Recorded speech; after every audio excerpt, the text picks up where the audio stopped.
안녕하세요. 저는 나의 여신의 감독을 맡은 최자영이라고 합니다.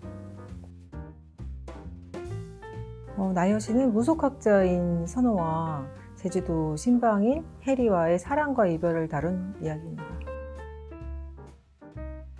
제가 영화 아카데미를 다니고 있었을 때 그 무속을 소재로 해서 애니메이션을 프로듀싱 하게 된 일이 있었는데, 그 일 때문에 모 지역에 내려가서 무당 할머니를 좀 취재를 하게 되었어요. 근데 그 할머니께서 직접 해주셨던 이야기입니다. 오랫동안 그 이야기가 가슴속에 들어가 있었고, 이 이야기를 꼭 영화로 만들고 싶다라는 생각에 나의 여신까지 오게 되었습니다.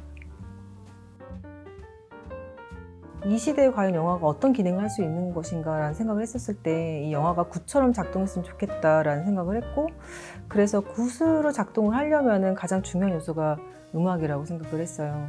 저희 영화에서 7번의 굿 장면이 나오는데, 그 굿 장면을 전체를 다 다큐멘터리처럼 재현할 수는 없지만 극적 맥락에 맞춰서 재현을 해야 되는 부분이 있어서 자문이나 이런 부분을 서순실 신방님께서 해주셨고, 그것에 대해서 영향을 받아서 조금 안정적으로 그 장면을 연출을 할 수 있었던 것 같습니다.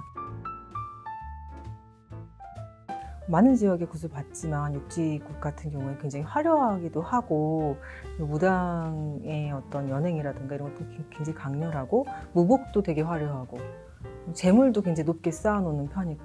그런데 제주도 같은 경우에는 너무 소박하고 너무 단출하지만, 그런데 그 믿음이라고 하는 부분에 있어서는 그 어떤 지역보다도 더 신성하다 라는 생각을 하게 돼서 그 부분에서 완전히 반했다고 볼 수 있습니다.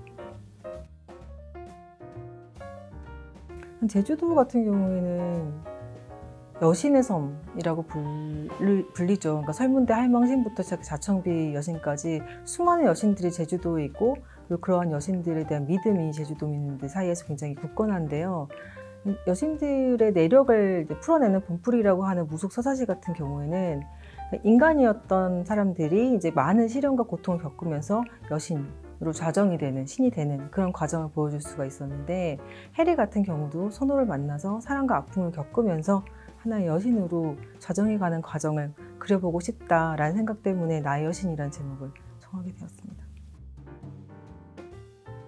제가 만든 첫 번째 영화로 처음 초대받은 영광스러운 영화제이죠.